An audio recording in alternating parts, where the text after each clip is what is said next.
ዛሬ ከናይሮቢ ሞምባሳ በባቡር ሄዳችሁ እንዴት መዝናናት እንደምትችሉ አሳያችኋለሁ። የባቡር ትኬቱን ኦንላይን ወይም በአካል ባቡር ጣቢያው ድረስ ሄዳችሁ መቁረጥ ትችላላችሁ። የኢኮኖሚ ክላስ ዋጋው 1500 ሽልንግ ነው። ደርሶ መልስ 3000 ሽልንግ ማለት ነው። ይሄ የናይሮቢ ትሬን ስቴሽን ነው።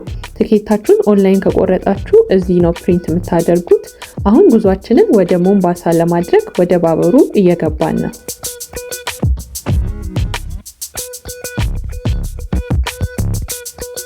ባቡሩ ይሄንን ይመስላል። ጉዞ ከናይሮቢ ሞምባሳ 6 ሰዓታት የሚፈጅ ሲሆን እኛ ትኬት የቆረጥነው የጠዋት የ2 ሰዓቱን ስለሆነ ከሰዓት 8 ሰዓት ነው የምንደርሰው ሞምባሳ ማለት ነው።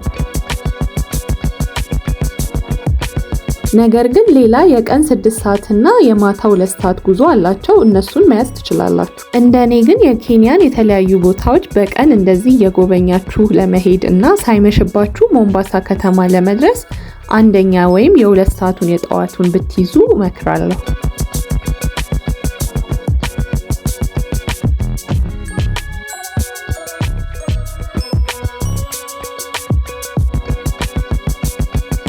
በጉዞ ላይ መብላት መጠጣት ከፈለጋችሁ አስተናጋጆች በየመሃሉ እንደዚህ ስለሚመጡ የፈለጋችሁትን ነገር አዛችሁ ከፍላችሁ መጠቀም ትችላላችሁ። ባቡሩ ምቹና ጽዱ ሲሆን ሽንት ቤቱም ይሄን ይመስላል።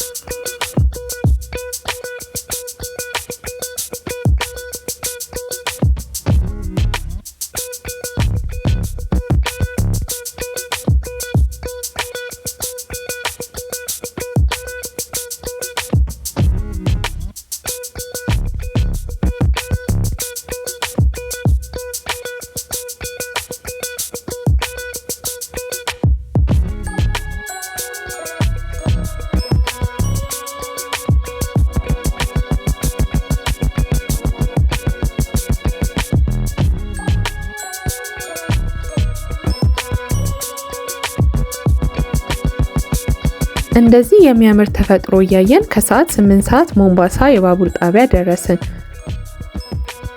የባቡር ጣቢያው ስም ማዳራካ ኤክስፕረስ ሲባል በጥቂቱ ይሄን ይመስላል።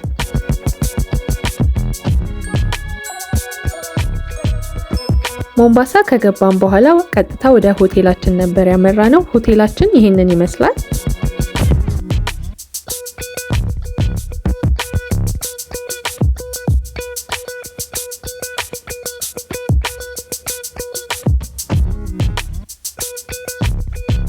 ለ2 ቀናት 4656 ኬንያ ሽልንግ ነው የከፈልነው። በነገራችን ላይ ሞምባሳ በጣም ይሞቃል። አንሶላ ብቻ ለራሱ ለብሳችሁ ተኝታችሁ በጣም ነው የሚሞቃው።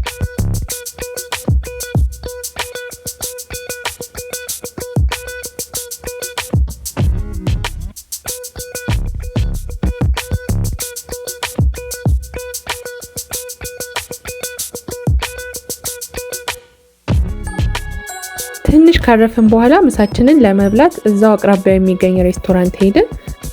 ለያዝነው ሆቴልና ምግባችንን የበላንበት ሬስቶራንት ቅርብ የነበረው ጁሜሪያ ቢች ነበረ። እዛው ቢች ሄድን። ከተዝናናን በኋላ ሲመሽ ወደ ሩማችን ተመለስን።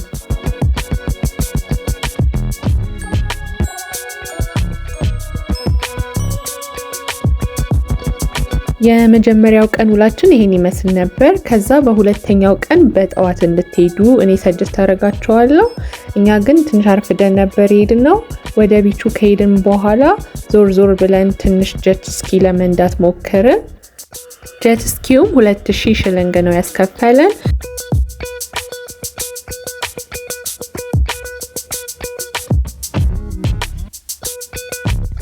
ከዛ ምግብ ለመብላት ወደ ሌላ ማማኒጃ ዋተርፎል በሚባል ቦታ ሄድን።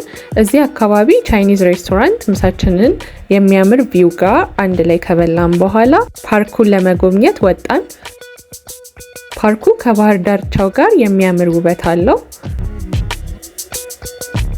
በሩቅ ይህንን ደሴትና የተለያዩ ሰዎች በመርከብ ወደ ደሴቷ ሲጓጓዙ ተመለከትን። ይህ ቦታ የሞምባሳ የባህር ወደብ ስለሆነ የተለያዩ ትላልቅ ካርጎ መርከቦችን ትመለከታላችሁ። ባህር ዳሩ ላይ ቁጭ ብላችሁ የተለያዩ ትዕይንቶችን ማየት ደስ ያሰኛል። እዚህ ጋር ስንቀመጥ ግን ለተቀመጣችሁበት ብለው 200 ኬንያን ሽልንግ አስከፈሉን። ይሄ ነገር ግን እውነተኛ ነው ወይስ ዝም ብለው ነው ያስከፈሉን? የምታውቁት ነገር ካለ ኮሜንት ላይ ጻፉልኝ። ትንሽ ካረፍን በኋላ ሙሉ ፓርኩን ከጎበኘን በኋላ ሲመሽ ወጣን።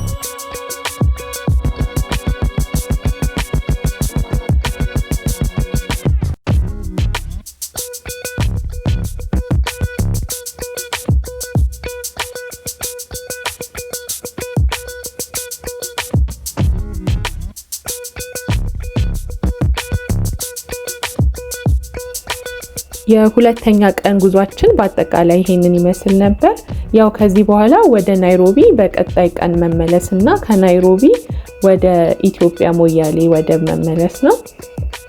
ወደ ኢትዮጵያ ስትመለሱ ስትሄዱ ያለውን ፕሮሰስ በተቃራኒ መድገም ነው። ማለትም ባቡሩ ከሞምባሳ ናይሮቢ ከጠዋት እስከ ከሰዓት 8 ሰዓት ድረስ አጓጉዞ ያደርሳቸዋል። ከዛ ከናይሮቢ ሞያሌ ኢትዮጵያ ሌሊት ስለሆነ ጉዞ ሳችሁን በልታችሁ የባስ ትኬት ቆርጣችሁ ማታ 11 ሰዓት ላይ የሌሊት ጉዟችሁ ወደ ኢትዮጵያ ሞያሌ ይጀመራል። ይህ ጉዞ 12 ሰዓታት ፈጅቶ ሲነጋጋ ሞያሌ ኢትዮጵያ ትደርሳላችሁ። እዚህ የኢትዮጵያ ኢሚግሬሽን ኦፊስ በዛው በጠዋት ሄዳችሁ ቪዛችሁን አስመትታችሁ ወደ አዲስ አበባ ጉዞ ለማድረግ ሌላ የባስ ትኬት ትቆርጣላችሁ። ሞያሌ ለማደርም ሆቴል መያዝ ይኖርባችኋል።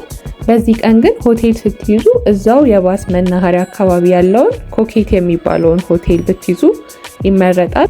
ምክንያቱም ወደ አዲስ አበባ የሚሄደው ባስ ጉዞውን የሚጀምረው ሌሊት 9 ሰዓት ስለሆነ ከሴፍቲ አንጻር ከሌላ ቦታ በሌሊት ወደ ባሱ ከምትመጡ እዛው ሆቴል ይዛችሁ ብታድሩ ይሻላል። ይህ ኮኬት ሆቴል ይሄንን ይመስላል።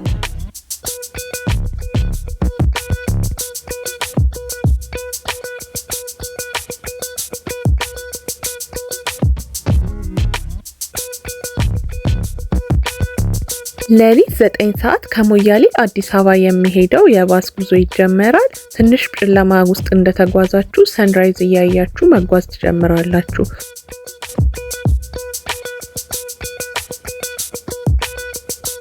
ጉዞ የሙሉ ቀን ሲሆን መሃል ላይ ምሳችሁን ትበላላችሁ።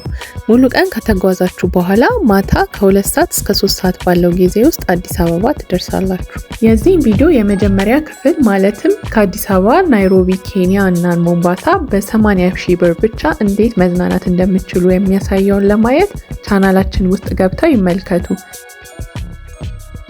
አብራችሁ መሄድ ለምትፈልጉት ጓደኞቻችሁ ሼር ያድርጉ። ላይክ፣ ኮሜንት እና ሰብስክራይብ ማድረግ እንዳይረሱ።